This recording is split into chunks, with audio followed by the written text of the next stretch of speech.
दोस्तों नमस्कार। मैं कमल सर। आप सभी मुझसे इतने परिचित नहीं हो।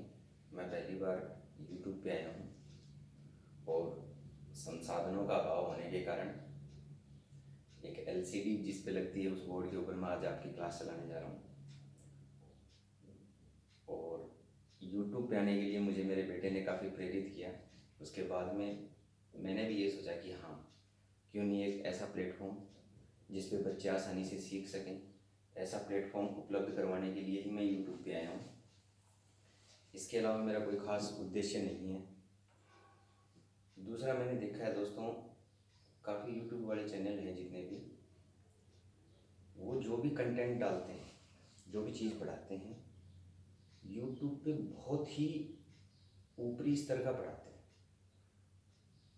पता नहीं उनकी कोचिंगों में वो ज़्यादा डीपली पढ़ाते हैं या नहीं पढ़ाते हैं, लेकिन जितने यूट्यूब पे मैंने क्लासेस देखी हैं, चाहे अक्षांश देशांतर देख लो, चाहे कुछ भी देख लो, मतलब वो सब इतने ऊपरी लेवल से डाल रखी हैं कि बच्चा सोचता है कि बस यही सब कुछ है। तो आज मैं आपको रीड में एक टॉपिक जुड़ा है जो अक्षांश देशांतर। पहले आप सभी को पता ही है, महाद्वीप थे, महासागर थे, जिनमें एक एक दो दो महीने लग जाते थे, बहुत लंबा कंटेंट था उनका। लेकिन अभी जितने टॉपिक डाले हैं वो छोटे शॉर्ट डाले हैं। ये 2-4 मिनट में आपसे बात कर रहा हूँ सिर्फ, इसके बाद में मैं क्लास रेगुलर लूँगा। लेकिन जैसे आप देखते हो कि ये जो कंटेंट डाले हैं, ये आप अगर सीखना चाहो, इंटरेस्टेड होंगे, तो इतने आसान टॉपिक हैं और आपको पता है अभी जुड़े हैं तो इनमें से बहुत से क्वेश्चन इस बार आने वाले हैं। ऐसा ना सोचें कि ये जो आज मैं पढ़ा रहा हूँ ये सिर्फ अपने रीड से ही संबंधित है। जैसे जैसे आप हम नीचे से शुरू करेंगे और जैसे जैसे आप ऊपर तक चलोगे, आपको पता चलेगा कि हाँ, ना केवल रीड में अक्षांश देशांतर जो टॉपिक है वो आपके आगे तक, चाहे पटवार हो, चाहे सेकंड ग्रेड हो, फर्स्ट ग्रेड हो, आरएस तक, क्योंकि यूट्यूब पे जिन्होंने भी डाल रखे हैं ना, वो अगर रीड की ज़रूरत है तो रीड के लिए डालते हैं, पटवार की ज़रूरत है तो पटवार के हिसाब से डालते हैं। लेकिन यहाँ पे हम शुरू करेंगे बेसिक से और लास्ट तक। हालांकि थोड़ा समय ज़रूर लगेगा इसमें, जितने भी वीडियो बनते हैं तो आप एक बार, आपसे विनती है, देखना जरूर पक्का पूरा। तो दोस्तों आज शुरू कर रहे हैं सबसे पहले अक्षांश और देशांतर। आप सभी को पता ही है, नया टॉपिक जुड़ा है।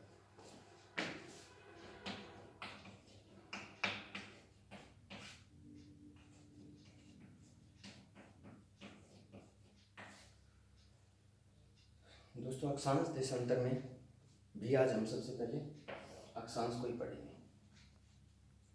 देखो, बहुत से बच्चे ऐसे हैं जो हाल ही में बीएड करके आउट हो रहे हैं, या और कुछ बच्चे ऐसे हैं जिनको कुछ बेसिक चीज़ों का ज्ञान नहीं होता। तो एक बार उनके लिए मैं बता देता हूँ। देखो, बच्चों को डाउट रहता है कि सर ग्लोब है, ग्लोब में अक्षांश कौन सी है, देशांतर कौन सी है, ये हमेशा डाउट रहता है बच्चों को। तो इस चीज़ के लिए कुछ नहीं करना है, सिंपल अपना तरीके से सोचना है। देखो, ए पहले आता है कि बे पहले आता है? आप कहोगे सर ए पहले आता है, तो बिल्कुल ए पहले आता है। अभी मैं ये कहता हूँ कि बच्चा पहले सोया रहता है, वो सोना सीखता है, बैठना सीखता है, फिर चलना सीखता है। तो यानी कि हम ये कह सकते हैं, बच्चे के ऊपर उदाहरण लेके, जैसे बच्चा पहले सोया रहता है हमेशा 4-5-6 महीने तक, फिर धीरे धीरे वो बैठना सीखता है, फिर चलना सीखता है, उसी प्रकार से जो अक्षांश रेखाएं हैं वो ग्लोब के ऊपर, आप इनको आड़ी बोल दो, क्षैतिज बोल दो, इस प्रकार से खींची हुई हैं। अभी कई ये सोचते हैं कि ये कहाँ पे खींची हुई है। दोस्तों, ये काल्पनिक रेखाएं हैं, इनका कोई धरती के ऊपर वैसे अस्तित्व नहीं है। ये सिर्फ ग्लोब पे या मैप पे खींची जाती हैं। अभी इनका क्रम कैसा रहता है? कोई कहता है सर बाएं से दाएं है, कोई कहता है दाएं से बाएं है। नहीं, आपको एक सिंपल लॉजिक में याद रखना है कि अक्षांश रेखाएं वे रेखाएं जो समानांतर खींची जाती हैं, समानांतर खींची जाती हैं, जिनकी दूरी हमेशा सदैव समान रहती है, जिनकी दूरी हमेशा सदैव समान रहती है। तीसरी बात, इनका आप पूर्व से पश्चिम बोल दो, या सॉरी पूर्व से पश्चिम बोल दो, या पश्चिम से पूर्व बोल दो, कुछ नहीं है। सिर्फ ये आडी रेखाएं क्षैतिज के ऊपर समानांतर खींची गई रेखाएं ग्लोब के ऊपर, केवल ग्लोब के ऊपर, ना कि रियल में, ग्लोब के। अभी बच्चों के दिमाग में सवाल उठता है कि ग्लोब पे सर खींची क्यों है। बहुत से बच्चों को ये रहता है कि सर ये खींची क्यों है। देखो हम आगे धीरे धीरे पढ़ेंगे कि हाँ कहाँ से कहाँ तक अक्षांश रेखाएं हैं, किस प्रकार से खींची गई हैं, इनका क्रम क्या है, ये सब चीज़ें हम आगे पढ़ेंगे। लेकिन आप ये सोचो कि सर खींची क्यों गई है। देखो खींचने का कोई ना कोई तो लॉजिक था ही, तभी तो उन्होंने इस चीज़ को खींच के बताया। अभी मैं आपको बताता हूँ, जैसे उदाहरण के लिए ये उत्तरी अमेरिका का कुछ पार्ट है, यहाँ पे भारत है, यहाँ ऑस्ट्रेलिया में आदि है, चलो भारत है, यहाँ से एक रेखा गुजार दी हमने। अभी आप ये कहोगे सर अमेरिका से और इंडिया तक आने में, कोई भी देश मान लो, फ्रांस मान लो, ब्राज़ील मान लो, कोई भी अन्य देश मान लो, वहाँ से आने में इंडिया तक आपको एक निश्चित स्थान तो होना चाहिए कि जहाँ आप जा रहे हो। आपको पता है हम इंडिया में रहेंगे, लेकिन इंडिया में भी कहाँ जाओगे भाई, इंडिया बहुत बड़ा है। तो उसके लिए क्या है, हमें किसी एक पर्टिकुलर स्थान पे जाने के लिए, यानी किसी भी चीज़ की स्थिति, अगर मैं इस चौक को भी रख देता हूँ तो इस चौक की स्थिति विश्व में कहाँ पे है, उसी चीज़ को दर्शाती है अक्षांश और देशांतर रेखाएं, कि ये चौक विश्व में कहाँ पे रखा हुआ है। अभी मैं इसको कहीं फेंक दूंगा, आप कहोगे सर ये कहाँ पे है अभी। अरे भी जब तक इसकी अक्षांश रेखाओं का और देशांतर रेखाओं के क्रम का नहीं पता होगा कि ये चौक फलानी जगह पड़ा है, तो हम इस चौक तक कभी नहीं पहुंच सकते। ठीक है, समझ रहे हो मेरी बात। अभी आपको पता चल गया कि ये खींची क्यों गई, इनके खींचने का फायदा क्या है, यानी कि पूरे विश्व में हम कहीं पे भी इन अक्षांश रेखाओं के माध्यम से आसानी से किसी भी वस्तु की या किसी भी चीज़ की, किसी देश की, उसकी स्थिति के बारे में हम आसानी से जानकारी प्राप्त कर सकते हैं। ठीक है, अभी आते हैं दोस्तों हम अक्षांश रेखाओं के ऊपर स्टार्टिंग।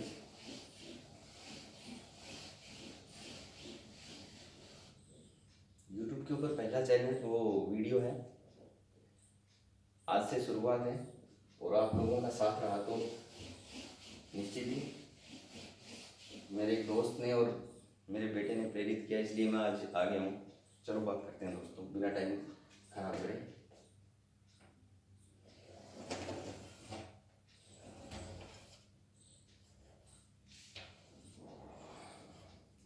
दोस्तों ये ग्लोब है, मान के चलो। अभी इसके ऊपर बीचों बीच अगर हम इसको काट देते हैं, काट दिया, इस रेखा को हम क्या बोलते हैं, सबसे पहले 0 डिग्री बोल सकते हैं। भाई किसी भी चीज़ का हम ये बोलते हैं कि हमें किसी चीज़ के बारे में उसकी स्टार्टिंग कहाँ से हुई, तो स्टार्टिंग 0 से होगी, किसी भी चीज़ की देखते हो आप। अभी इस 0 डिग्री को क्या नाम दिया, 0 डिग्री को नाम दिया भूमध्य रेखा।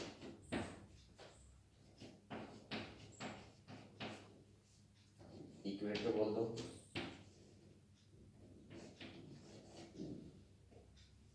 विषुवत रेखा बोल दो,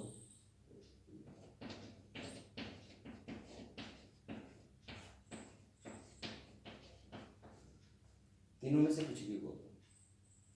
एग्जामिनर आपको फेल करने के लिए पेपर लेता है, वो कभी भी आपने भूमध्य रेखा या आसानी से याद करिए, भूमध्य रेखा यानी भू यानी आपको पता ही है पृथ्वी, मध्य यानी बीच से, पृथ्वी को जो बीच से काट रही है वही भूमध्य रेखा, उसी को इंग्लिश में नाम दे दिया इक्वेटर।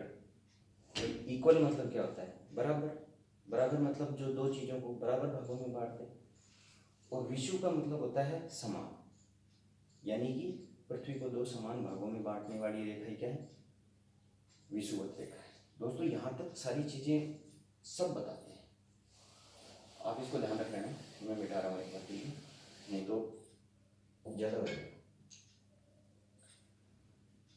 अभी ये 0 डिग्री, इससे पहले 1 मिनट का और टाइम लेके मैं आपसे एक बार दिशाओं के बारे में बात कर लेता हूँ। दोस्तों जो सबसे मुख्य हम दिशा मानते हैं ना, सबसे मुख्य वो हम दिशा मानते हैं नॉर्थ। देखो बाकी जितनी भी दिशाएं हैं वो सब इस मुख्य दिशा के पीछे ही तो हैं। भाई किसी भी चीज़ का अस्तित्व है, हम ये बोलते हैं कि हमारे पूर्वजों का नाम पहले, फिर बाद में हमारा नाम है, फिर हमारे बच्चों का। तो यानी हम अपने पूर्वजों का रेफरेंस देते हैं या उनको आदर्श मानते हैं या उनका नाम पहले लेते हैं, ठीक है। तो इसलिए नॉर्थ जो दिशा है वो सबसे मुख्य दिशा है। अभी नॉर्थ है, इसको आप उत्तर बोल दो, साउथ दक्षिण बोल दो। अभी राइट में आपको पता है हमेशा ईस्ट या पूर्व बोल दो, और इधर पश्चिम बोल दो। अभी सबसे मुख्य बात क्या ध्यान रखनी है आप लोगों को, देखो मैंने एक चीज़ बताई, एग्जामिनर पूछेगा इक्वेटर के बारे में, विषुवत रेखा के बारे में या भूमध्य रेखा के बारे में, इसके हमेशा ध्यान रखना है। इक्वेटर के बारे में या भूमध्य रेखा के हमेशा ध्यान रखना है। इसके कभी भी ना नॉर्थ लगता है ना साउथ लगता है, केवल डिग्री का निशान लगता है, केवल डिग्री का। याद रखना, किसी भी चीज़ के अगर आगे नॉर्थ लिखा हुआ है, साउथ लिखा हुआ है, तो आप उसको समझ जाओगे कि ये उत्तरी गोलार्ध में है या दक्षिणी गोलार्ध में है। लेकिन अगर 0 के आगे ओनली फॉर डिग्री लिखा हुआ है, तो जहाँ 0 के आगे डिग्री लिखा हुआ है वो आप 100% समझ जाना कि ये अक्षांश या देशांतर रेखा है, ठीक है। दूसरी बात, हम दिशाओं में चल रहे थे, मुख्य दिशा नॉर्थ हो गई, तो नॉर्थ के बाद में साउथ, ईस्ट या वेस्ट, ठीक है। वेस्ट भी पेपर में हमेशा ध्यान रखना, वो पह करके बिंदी दे देगा, पश्चिमी समझना आपको, पूर्व करके बिंदी दे देगा, पूर्वी समझना है उसको। वो कभी भी पश्चिमी पूरी दिशा नहीं लिखेगा या पश्चिम नहीं लिखेगा। क्यों? आपको उसको सिर्फ चेक करना है कि हाँ बच्चे में कितनी क्वालिटी है, ये कितना समझता है, ठीक है। तो आपको हमेशा देखना है कि सिर्फ या तो ईस्ट वेस्ट नॉर्थ साउथ पे ध्यान दे लेना, ई लिखा मिलेगा, ठीक है। वेस्ट के लिए डब्ल्यू लिखा मिलेगा, एन के लिए नॉर्थ लिखा मिलेगा और साउथ के लिए एस लिखा मिलेगा। अगर नहीं हिंदी में होगा तो आपको देखना पड़ेगा पश्चिम लिखा है, पूर्व लिखा है या उत्तर का ऊ लिखा है या दक्षिण का द लिखा है, ठीक। अभी बात आती है कि कोई भी चीज़ है, अगर कोई चीज़ नॉर्थ से यानी उत्तर से और पूर्व के बीच में है तो हमेशा पहले नॉर्थ का नाम आएगा, फिर ईस्ट का नाम आएगा, ठीक है। इसी प्रकार से भाई यहाँ दक्षिण मुख्य दिशा होगी, दक्षिण से और इसके बीच में कोई भी चीज़ है, मान लो कोई कहीं पे भी कोई निशान है, कोई स्थान है, उसी की तो स्थिति ज्ञात कर रहे हैं हम अक्षांश रेखाओं के माध्यम से, तो सबसे पहले क्या आएगा? साउथ आएगा, क्योंकि इस दिशा का ये मुख्य दिशा यहाँ तक थी, ठीक है। उसके बाद में दक्षिण दिशा मुख्य होगी, अभी साउथ ईस्ट आएगा हमेशा लिखा हुआ, ठीक है। अभी उसके बाद में हम देखते हैं कोई भी चीज़, कोई स्थान, कोई इस इलाके में है, अगर इसके डायरेक्शन में है तो आप क्या करोगे? उसके लिए हमेशा नॉर्थ वेस्ट आएगा। आप रेलवे पे भी देखते होंगे, कई जगह देखते होंगे north west, east west, south east, ठीक है। इसी प्रकार से ये साउथ है और ये वेस्ट है, इसके बीच में कहीं पे भी कोई स्थान होगा, ये है तो ये ग्लो भी एक प्रकार से, इसके बीच में अगर कोई भी स्थान होगा उसके लिए हमें यूज करना होगा साउथ ईस्ट। दोस्तों दिशाओं का हमेशा ध्यान रखना, ठीक है। सॉरी, साउथ वेस्ट, ठीक है। तो दोस्तों दिशाओं का हमेशा ध्यान रखना है, क्योंकि अक्षांश और देशांतर जो चीज़ें टिकी हुई है केवल और केवल दिशाओं के ऊपर पूरी चीज़ टिकी हुई है, इसमें कोई खास लोचा नहीं है। लेकिन सिर्फ बच्चे को कंफ्यूज करने के लिए घुमा फिरा ज़्यादा देते हैं। तो आपको सिंपल तरीके से सबसे पहले दिशाएं देखनी है कि इसके आगे क्या लिखा हुआ है, ठीक है। अभी हम बात करते हैं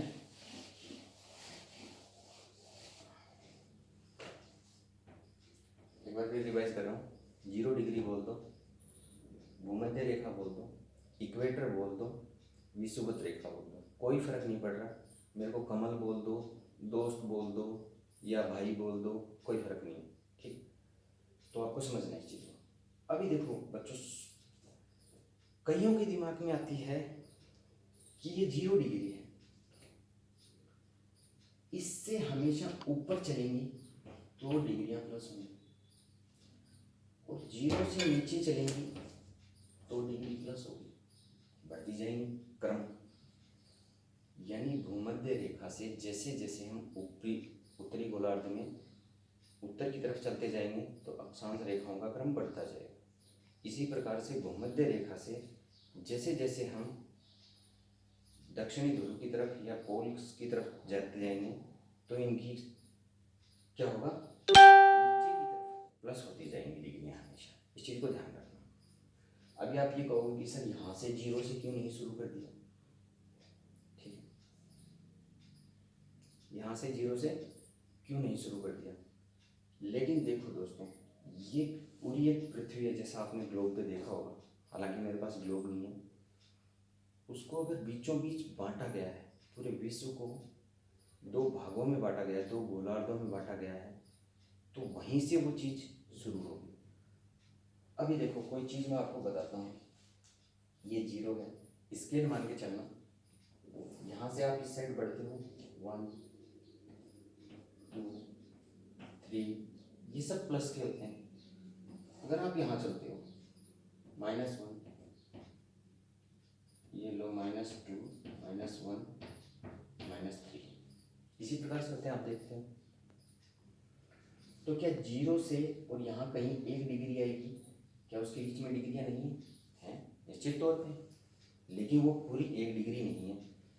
तो क्या 0.5 डिग्री जो भी है, इसका मतलब ये प्लस की डिग्री है, ठीक है।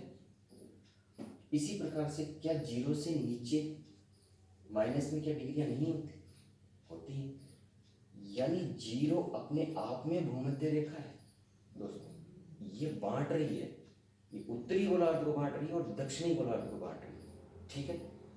लेकिन यहाँ पे जो प्लस होता है, आप स्केल में आगे देखते हो, सेम उसी प्रकार से यहाँ पे भी प्लस हो रहा है। भाई ये चीज़ बढ़ ही रही है नीचे गोलार्ध में, जैसे आप देखते हो वैसे, ठीक है।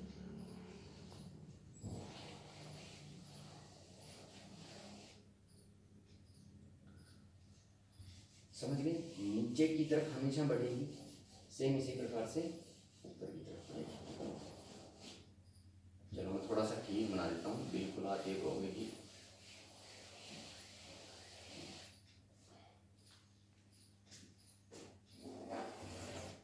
थोड़ा बड़ा भी बना देता हूँ आप लोगों के।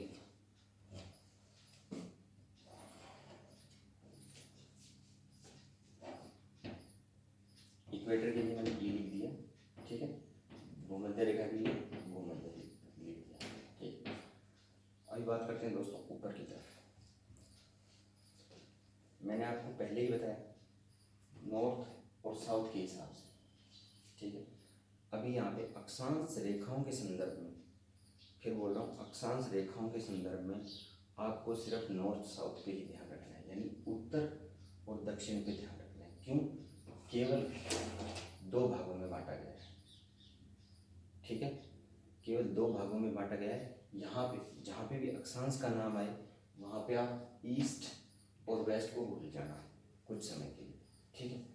अगर देशांतर रेखाओं के संदर्भ में कोई सवाल आता है तो वहाँ पे आप ईस्ट और वेस्ट यानी पूर्व और पश्चिम का भी ध्यान रखेंगे, ठीक है। अभी हम बात कर रहे हैं सिर्फ नॉर्थ साउथ यानी कि उत्तरी और दक्षिणी के बारे में, ठीक है।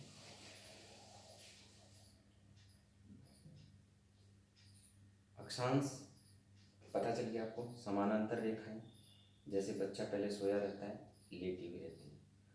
अभी कई बार एग्जामिनर क्या करता है, वो अक्षांश ना दे करके इसका इंग्लिश में नाम दे देता है पेपर में, ठीक है। तो उस चीज़ को भी आपको ध्यान में रखना है। इसको बोलते हैं लॉन्गिट्यूड, लैटिट्यूड, इसको बोलते हैं लॉन्गिट्यूड,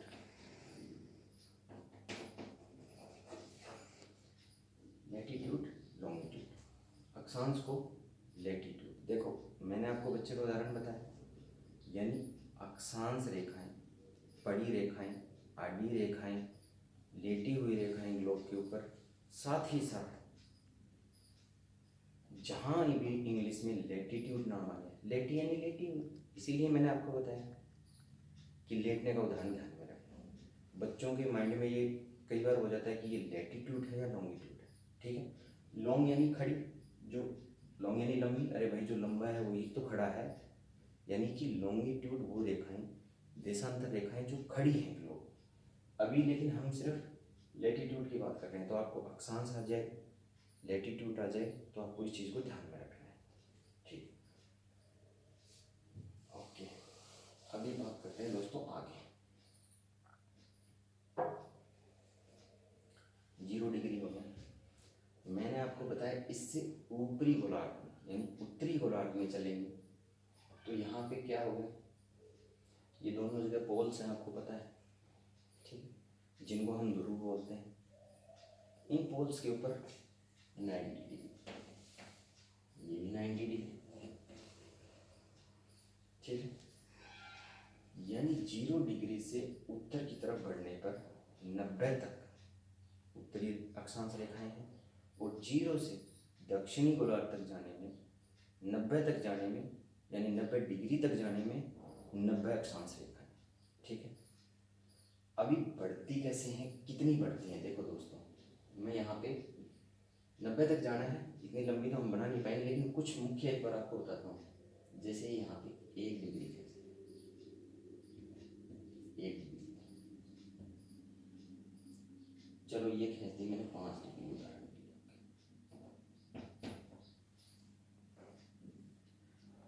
इसी प्रकार से बढ़ती बढ़ती बढ़ती हुई 90 तक चलती हैं, आपको पता है।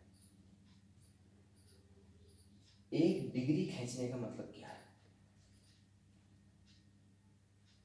1 डिग्री खींचने का मतलब है कि इस भूमध्य रेखा से और 1 डिग्री रेखा तक, सॉरी, इस भूमध्य रेखा से और 1 डिग्री रेखा तक जितना हम चलेंगे, ये जो हम दूरी कवर करेंगे, ये जो दूरी कवर करेंगे,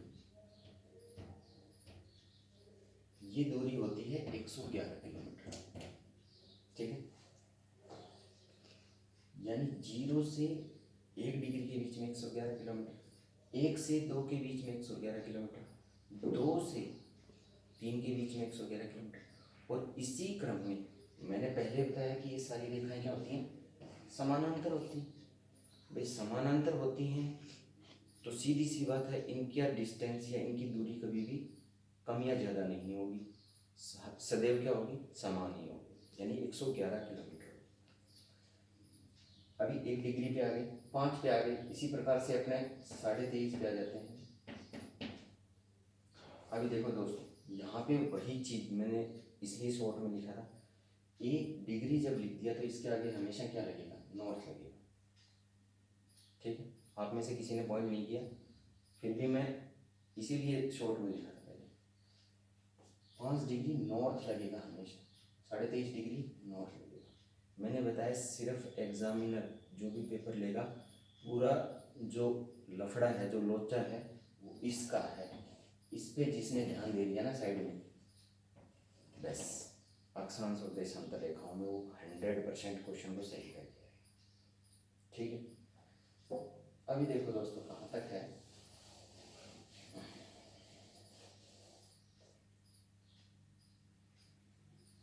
एक 111 किलोमीटर एक से दूसरी के बीच में, यानी दो, हम ये कह सकते हैं कि 2 अक्षांश रेखाओं के बीच की दूरी 111 किलोमीटर, ठीक। अभी कई बार क्या है, एग्जामिनर 111 किलोमीटर ना दे करके आपको मील में भी दे सकता है, ठीक है, मील में भी दे सकता है, तो 111 किलोमीटर बोल दो, या उसको माइल बोल दो, मील बोल दो, ठीक है, माइल बोल दो या मील बोल दो, सॉरी 111 किलोमीटर। अगर वो मील में या माइल में पूछता है आपसे, तो आप क्या करोगे, यानी 69 माइल बोल दो उसको, या मील बोल दो, आप जो भी अपनी लैंग्वेज में बोलते हो, ठीक है। अभी देखो एक चीज हमेशा ध्यान रखना, सिर्फ अक्षांश रेखाओं के संदर्भ में बोल रहा हूँ, 1 डिग्री बराबर 60, 60 क्या, 1 डिग्री बराबर 60 मिनट, ठीक है, ओके। अब इस देखो 3 चीज़ें पेपर में कैसे आती हैं, मैं जैसे जैसे आगे चल रहा हूँ आपको बताता जाऊँगा कि एग्जामिनर पेपर में क्वेश्चन किस टाइप के पूछता है। वो 2 या 3 टाइप के क्वेश्चन पूछता है। एक क्वेश्चन होते हैं जो मैथमेटिक होते हैं, जिनमें वो आपको किसी दूसरे देश की लैटिट्यूड लॉन्गिट्यूड या अक्षांश देशांतर दे देगा, ठीक है, और किसी में वो आपको वो नहीं देगा, ठीक है। यानी हम अभी सिंपल वो चीज़ें पढ़ रहे हैं एक बार के लिए जो बेसिक है। 1 डिग्री बराबर, देखो डिग्री का सिंबल हो गया ये, इस चीज़ को ध्यान रखना हमेशा। वो कभी भी आपको कुछ भी नहीं देगा, ना अक्षांश देगा ना कुछ देगा, सिर्फ आगे नॉर्थ साउथ लिखा होगा या कुछ और लिखा होगा, लेकिन आपको ध्यान क्या रखना है, देखो जैसे उसने ले दिया 5 डिग्री, अभी अगर एग्जामिनर मिनट लिखना चाहता है तो 22 है मान लो, 22 को कैसे लिखेगा मिनट को, 22 को या तो आप कोमा कर दो, कोमा नहीं भी करते हो तो पेपर में देखना ऐसे लिखा मिलेगा, मात्र एक ऐसे डॉट, ठीक है, डिग्री का सिंबल, ये मिनट का सिंबल। उसके बाद में जहाँ डबल डॉट आते हैं, जैसे 36 सेकंड मान लो, वहाँ 2 डॉट में यानी 2 कोमा मिलेंगे, ठीक है। इस चीज़ को ध्यान रखना हमेशा, क्वेश्चन जो भी आएंगे वो इसी टाइप के आएंगे, 5 डिग्री 22 मिनट 27 सेकंड है और नीचे का कुछ और दे देगा, बताए पूछेगा आपसे कि इसमें कितने का डिग्री वो समय का अंतराल है, ठीक है, ओके।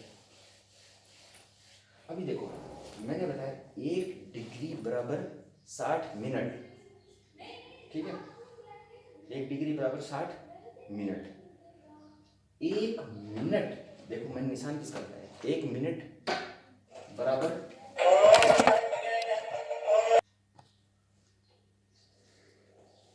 दोस्तों मैंने बताया 1 डिग्री बराबर 60 मिनट। मिनट का निशान हमेशा, सिंबल हमेशा आपको पेपर में कैसे देगा, सिंबल देगा ऐसे, 1 कोमा, ठीक है।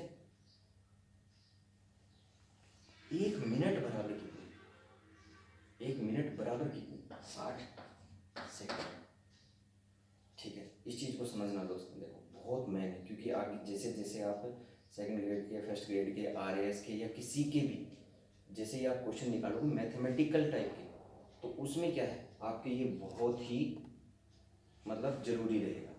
इस चीज़ को आप नहीं समझोगे तो हमेशा डाउट में रह जाओगे, मिनट है, सेकंड है, डिग्री को कैसे मिनट है, मिनट को कैसे डिग्री कन्वर्ट करना है, इस चीज़ को ध्यान में रखना पड़ेगा आपको। अभी हमने बात की थी एक अक्षांश रेखा से दूसरी के बीच में 111 किलोमीटर, ठीक है।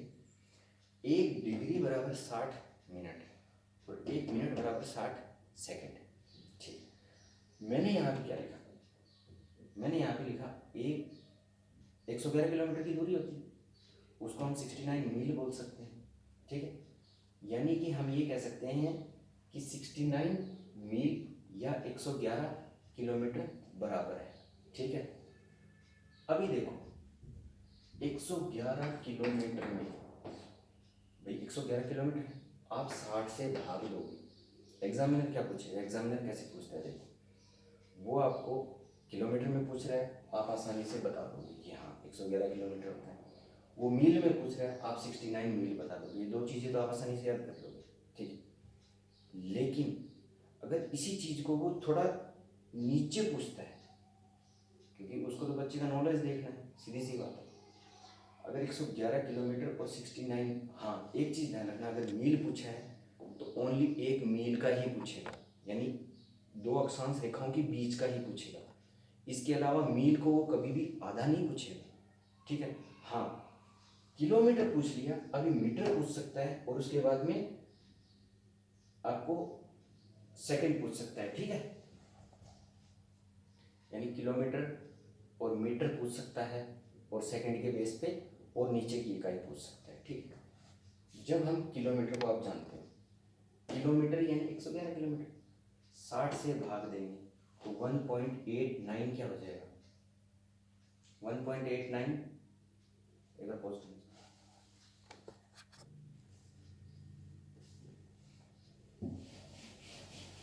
तो दोस्तों आप समझ गए मैंने जो बताया।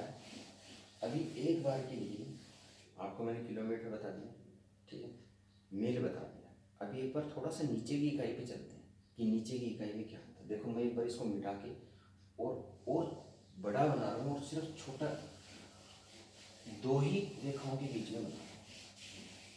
ठीक, समझना। देखो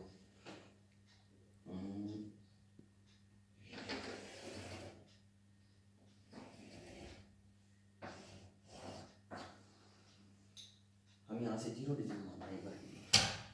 ठीक है, आपको समझाने के लिए मैं यहाँ तक 1 डिग्री मान रहा हूँ, क्योंकि जब तक समझ में नहीं आएगा इतने कोई फ़ायदा नहीं है। ठीक है, ये 0 डिग्री था, ये 1 डिग्री था। ठीक है, सिर्फ समझने के लिए मैंने आधा ही बनाया, उत्तरी गोलार्ध का ही बनाया है, और इतनी दूर में हमने सिर्फ एक अक्षांश रेखा खींची। ठीक, 1 डिग्री में कितनी होती है मैंने बताया 60 मिनट, और 1 मिनट बराबर 60 सेकंड। अभी देखो, यानी यहाँ से लेकर के और यहाँ तक 1 डिग्री जरूर है, लेकिन उसके साथ साथ एक 60 मिनट भी है। ठीक है, अभी जब 60 मिनट है तो आप ये कर सकते हो कि इसके 60 पार्टीशन कर लो, छोटे छोटे भागों में बांट लो। तो आप क्या देखोगे कि एक अक्षांश रेखा से दूसरी अक्षांश रेखा के बीच में जब हम जाते हैं तो ये जो डिस्टेंस होता है हमारा, ये पूरा 111 किलोमीटर होता है। ठीक, लेकिन 1 मिनट वाली रेखा से दूसरी मिनट वाली रेखा तक, एक क्रमागत मिनट वाली रेखा यानी लगातार कंटिन्यू, मैं अगर ये कहूँ ये मिनट रेखा और इससे 8वीं मिनट रेखा, तो वो क्रमागत नहीं, यानी दो किसी भी क्रमागत रेखाओं के बीच की दूरी, मिनट वालों की दूरी कितनी होगी। देखो 111 में अगर हम 60 का भाग लेंगे तो 1.89 आएगा। ठीक, इस चीज़ को ध्यान रख लेना। अगर वो आपसे पूछता है कि दो क्रमागत अक्षांश रेखाओं के बीच की दूरी कितनी होती है, तो आप कहोगे 111 किलोमीटर। अगर एग्जामिनर पूछता है कि 2 सेकंड वाली रेखाओं के बीच में, सॉरी 2 मिनट वाली रेखाओं के बीच में क्रमागत कंटिन्यू जो भी है, 2 क्रमागत मिनट वाली रेखाओं के बीच की दूरी क्या होती है, आपको 111 याद है, आप डिवाइड कर दोगे 60 से, आपका आंसर आ जाएगा 1.89 किलोमीटर। ठीक है, अभी मैंने कहा कि 1 मिनट बराबर भी 60 सेकंड होती है। निशान का ध्यान रखना, ये डिग्री का होगा, ये मिनट का होगा और ये 2 सेकंड के होंगे। ठीक है, ऐसे ही लिखाएगा एज जैसे मैं आपको बता रहा हूँ वैसे कैसे। ठीक है, अभी यहाँ से यहाँ तक 1 मिनट की रेखा होगी, मिनट की होगी, मिनट की होगी, मिनट की होगी, मिनट की होगी, आप ऐसे करते करते 1 डिग्री पूरा कर रहे हो। लेकिन अगर वो पूछ लेता है कि 2 सेकंड वाली यानी 2 क्रमागत सेकंड वाली रेखाओं के बीच की दूरी क्या होती है, आप उसमें फिर 60 से भाग दीजिए, वही आ जाएगा 31 लगभग, यानी आप ये कह सकते हो कि 31 मीटर। ठीक है, फिर बता रहा हूँ 2 सेकंड वाली क्रमागत रेखाओं के बीच की दूरी 31 मीटर, 2 मिनट वाली रेखाओं के क्रमागत मिनट वाली रेखाओं के बीच की दूरी 1.89 किलोमीटर। ठीक है, या 2 अक्षांश रेखाओं, कोई भी अक्षांश, ये जरूरी नहीं है 0 से 1 ही हो, ये 10 से 11 भी हो सकता है, 25 से 26 भी हो सकता है, सेम इसी प्रकार से दक्षिणी गोलार्ध में भी हो सकता है, यानी 2 क्रमागत रेखाओं के बीच की दूरी ही आपसे पूछेगा। ठीक है, और इससे आगे पूछता है तो कोई दिक्कत नहीं है, जितने अक्षांश होंगे, मान लो 8 अक्षांश हैं, ठीक है, आप उसको 111 से इंटू करके देख लो, उतने ही डिस्टेंस आ गया, पता चल गया आपको। भैया आपको मान लो उसने लिख दिया कि 34 डिग्री अक्षांश से लेकर के और 42 डिग्री अक्षांश तक कितनी होगी। ठीक है, तो आपने क्या देखा, 6 2 8 यानी 8 गुना वही 111 किलोमीटर, आप किलोमीटर निकाल सकते हो आसानी से। ठीक, यानी इतना डिस्टेंस होगा वहां से वहां तक का। ठीक, तो समझ गए होंगे अभी आप शायद। इससे ज़्यादा अगर और डीपली बताना है तो मैं और जैसे जैसे आगे और क्लास चलेगी आपको बताता रहूँगा साथ साथ।